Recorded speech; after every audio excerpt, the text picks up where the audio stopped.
नमस्कार साथियों, जैसा कि मैं आपको बता दूं कि नंबर डिपेंड जो करता है वो आपका दिमाग पर नहीं, आपका कॉपी के लिखने के तरीका पर डिपेंड करता है। तो आप कॉपी को लिखते कैसे हो वो मायने रखता है, क्योंकि बोर्ड एग्जाम में आपका टीचर के पास जो जाता है वो सिर्फ और सिर्फ कॉपी जाता है, न कि आप जाते हो, न ही कि आपका दिमाग जाता है। आपका दिमाग का व्याख्या जो होता है वो कॉपी में होता है। आपको एग्जामिनर देख करके बताते हैं कि इस कॉपी का जो स्टूडेंट होगा वो बिल्कुल टैलेंटेड होगा। तो आज मैं आपको सारा डिटेल्स बताऊंगा कि किस तरह से आपको कॉपी में लिखना है जिससे कि एग्जामिनर देख करके बेकाबू हो जाए और आपको पूरा नंबर देने पर मजबूर हो जाए।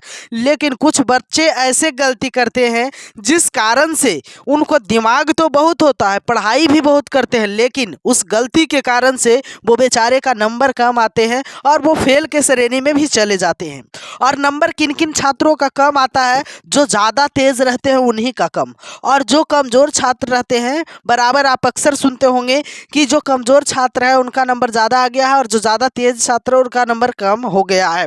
तो ये चीज़ें अक्सर आपको देखने को मिलेगा और ये चीज़ होता भी है। तो आज मैं आपको सारा डिटेल्स बताऊंगा, आप भी टॉपर बनोगे, आप भी सही से लिख कर के आओगे। तो टेंशन नहीं लीजिए, आप एग्ज़ाम से पहले इस वीडियो पर आ गए हो तो सही समय पर आप जुड़ चुके हो। सबसे पहले तो आप अपना स्टेट के नाम कमेंट सेक्शन में ज़रूर बताइएगा कि आप किस स्टेट से बिलोंग करते हैं, और ये ज़रूर बताइएगा कि किस सब्जेक्ट में आपको दिक्कत है, वो भी लिख करके आप ज़रूर कमेंट में बताइएगा।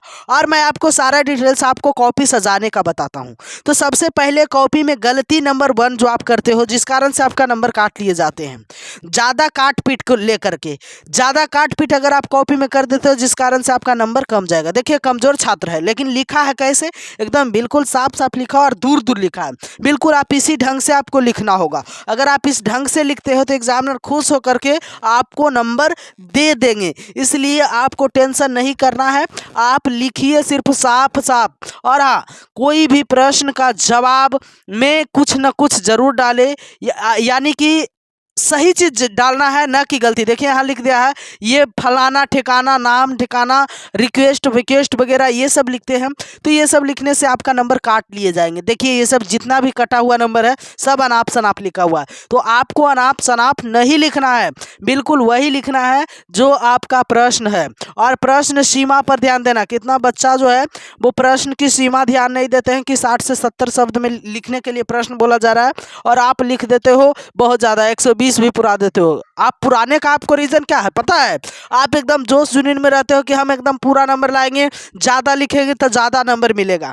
आप लोग के तरफ से कमेंट में ये भी प्रश्न आता है कि सर क्या मैं ज़्यादा लिखूंगा तो मेरा नंबर ज़्यादा आएगा? तो ऐसा कुछ बात नहीं है। आप ज़्यादा लिखोगे तो नंबर ज़्यादा नहीं मिलेगा, आप सही लिखोगे तब ज़्यादा नंबर मिलेगा, न कि गलती सलती पूरा भर दोगे रामायण की तरह तो आपको नंबर मिल जाएगा। वैसा कुछ नहीं है, वरना वैसा तो सब भर देगा। आपको क्वेश्चन के अकॉर्डिंग ही भरना है।